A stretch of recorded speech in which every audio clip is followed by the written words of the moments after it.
There once was a girl named Cindy. If Cindy were an ordinary girl, she would grow up to fall in love with her perfect Prince Charming. But Cindy was not an ordinary girl. Pictured here in her mother's womb, Cindy had a front row seat to her mother's doom. It was not mortal demise, as you might expect. Rather stood up at the altar, her wedding a train wreck. Yet another single mom. But this one was extra jaded. She vowed to save Cindy from love, from ever feeling degraded. So she cooked up a spell. No, correction, a curse. Any boy who dares court shall suffer a fate quite perverse. Be he strapping or charming or handsome or brave, he'll be scorched to the bone and sent to the grave.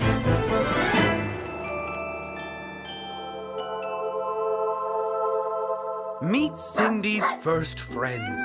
They promised friendship eternal.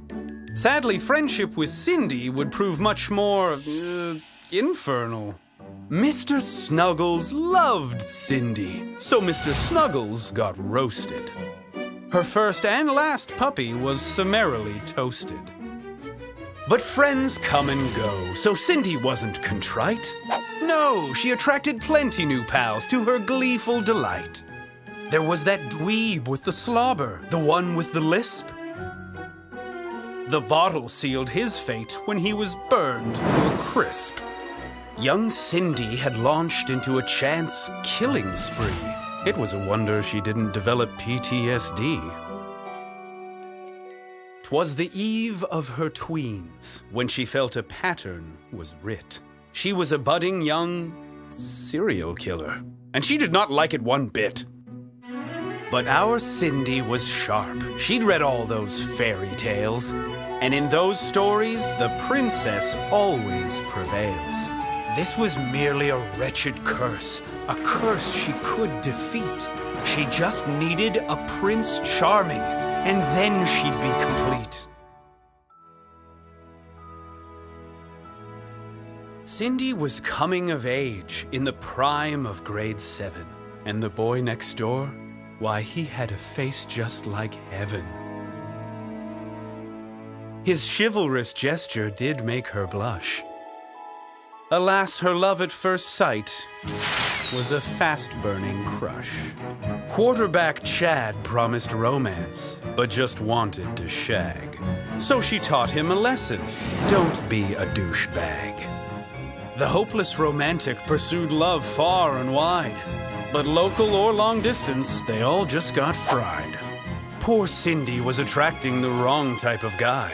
So desperate for love, she'd give outcasts a try. Beauty's only skin deep, but this gamer is no keeper. This rich, mature suitor was just an old creeper. Her experimental kiss invited Mr. Grim Reaper. The body count swelling, her love life a fail, and to make matters worse, a hard-boiled detective was hot on her trail. To catch this killer arsonist, he would burn the midnight oil. But as the trail went cold, it sent his blood to a boil. You see, Cindy had given up on love and really needed a change.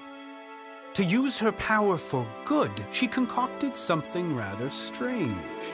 Instead of burning the living, she would burn the already dead.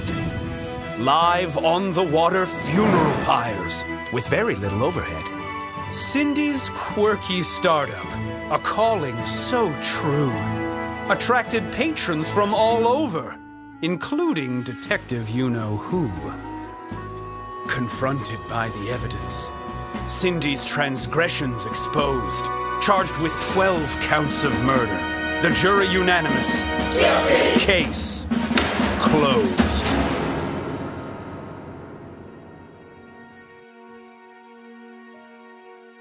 Condemned by her past, she faced a future alone. But the detective felt remorse, so he threw her a bone.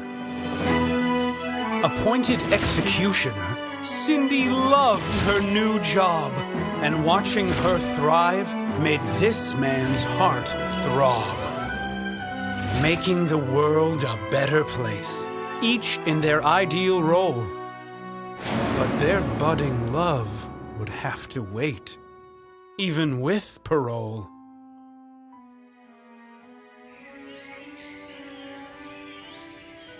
Freedom at last. But is this a happy ending as such? For star-crossed lovers doomed to romance without touch? But this moment felt right to requite their temptation. But will it be bliss or eternal damnation?